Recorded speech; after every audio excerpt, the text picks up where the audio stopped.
Congratulations. There's been a promotion to the main event here for you, which is cool. Still 3 rounds, though. Was there any talk of doing this as a 5-rounder, or was that just out of the question given the time frame? It wasn't so much it was out of the question. It was just we had a week notice, and I think both parties have been training for 3 rounds, so it was just the natural thing to do, I guess. And speaking of the other party, what are your thoughts on Edmond's run so far? I mean, there's been a lot of hype, obviously some big performances out of him, but this does feel like it's a step up. Yeah, definitely a step up in competition.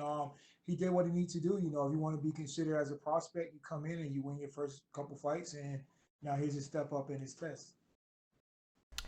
And last one for me, I mean, this is your third time headlining a UFC card. I believe you're in the top 10, couple of good wins coming into this, and a lot of talk has been about him. Do you feel you're getting the respect you deserve here? Uh, all that stuff doesn't bother me. My job is to go out there and get the win by any means. So that's what I'm focused on, and the rest will take care of itself. All right, well, best of luck on Saturday. Thanks a lot. Thank you. Our next question goes to Nolan King with MMA Junkie. I appreciate the time. It's been a little while since we've seen you two. It's been almost a whole year since you've competed. So, I mean, what's this last year been like for you with the pandemic, everything? You got, back-to-back fight cancellations. How difficult has that been? It's been COVIDness. So everybody been dealing with the same thing. Away from the family, trying to train, trying to get adequate training partners, gyms being closed, especially in North Carolina. Our gyms are still not open, so we've been shut down since the beginning of the process. So I've been out in Florida for this training camp and been getting the training I need for this fight. Adding COVIDness to my vocabulary, I like that. But Yeah. it's been 2.5 years since you've been in a main event. So how nice is it to you to kind of come into a fight where your face is on the posters again and know that you're moving in the right direction? It feels good. Every fight is important. I've been at this for a while, so it's another fight for me, and I need to go in there and take care of business and do what I know I can do. And the line of questioning before me, you hear a lot of things like, oh, Edmond's got a lot of hype. He's had big performances. Do you feel like you're being overlooked at all here going against a guy who is on a bit of a roll and people are pegging as the next big thing? No, I don't. I mean, I'm not really worried about hype or anything like that. I just go into each fight the same way. My goal is to go out there and get my hand raised, go out there and look for finishes. I'm not really concerned with what the other person across from me, if they're getting hype or if the media is really focused on them. I know what my job is ultimately, and I'm here, to win and make a statement. You talk about going in there on Saturday trying to get your hand raised. I mean, obviously without giving away your game plan or anything. I mean, how do you get that done? How does Derek Brunson get his hand raised on fight night? I'm just being myself out there. I'm the veteran in the fight.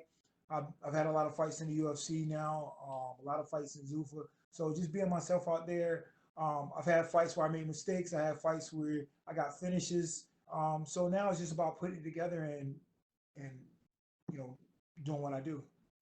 Cool. Appreciate the time, Derek. Good luck, man. Thank you. Our next question comes from Sumik Data with Sportskeeda. Hey Derek, hope you're doing well. Uh, Well, First thing I wanted to ask was, over the years you've competed in some numerous fights in the UFC, but does this one feel a bit different considering everything that's going around with the pandemic? we had the pandemic going on, but people don't really care about that, considering the fight. So that's my main focus is to do what I can, prepare as I'm supposed to, because a couple years from now, nobody's gonna remember, oh, the COVID was going on or whatever, whatever. They're gonna remember the results of the fight, how you perform, how it looked. So I'm just taking, all the excuses out and really focusing on the fight. Right. So this fight was initially supposed to take place at UFC 248, but then it got cancelled twice. Finally now that you're getting to compete for the fight, does that affect your game plan mentally, after such a long gap? Nah, I've been in this game for a while, so having a long layoff really doesn't bother me. I know some people say something about rain rust, but I don't really believe in that too much. When you're getting good training, good sparring, you go out into a fight, it's the exact same thing. So I feel ready and prepared for the fight. Right. One last question. Given you walk out with a win this weekend, do you have an ideal opponent for your next fight? Someone you'd like to face from the division? At this point, it's just one fight at a time for me. I won my previous two, and I need to keep chipping away. So that's kind of my focus and drive right now is just take care of that fight that's in front of me, and then after the fight, we'll start looking for that next fight. Okay, thank you so much and good luck for your fight. Thank you. Next question is from Louise Green with Hi, Derek. Obviously, a lot of people have been talking about the hype surrounding Edmond, but what was your first initial reaction when this fight was first put forward to you, and what do you think he brings to the table in this matchup? When they offered the fight to me, I was like, okay, cool. We got a young, undefeated prospect. He's 11-0. If you do the sport long enough, obviously you're going to get that loss. So it's a perfect time to go ahead and break him into that column. And obviously, this fight was put together. It was cancelled and rescheduled. So how have you been making the most of your time in terms of your preparation and not overtraining because of the long run up? Yeah, this fight was booked a couple times, and with the COVID and the injury the first time, and I think one time before that we were looking to fight on another card, but I think he needed more time, so it's kind of like the fourth time. But it was the last time we were supposed to fight. I was in really good shape. The weight was really down, so I had to go back home, eat some candy, some chips, some cookies, and stuff like that. So just kind of tone it down, bring my body back, so I'm not beating my body up 24/7 and being real fragile. But I did that, and I'm back and ready to make this weight cut and then get the fight. And you said previously to somebody else about, this is a step up for him. What do you think you can expect to see from him, though, on Saturday night?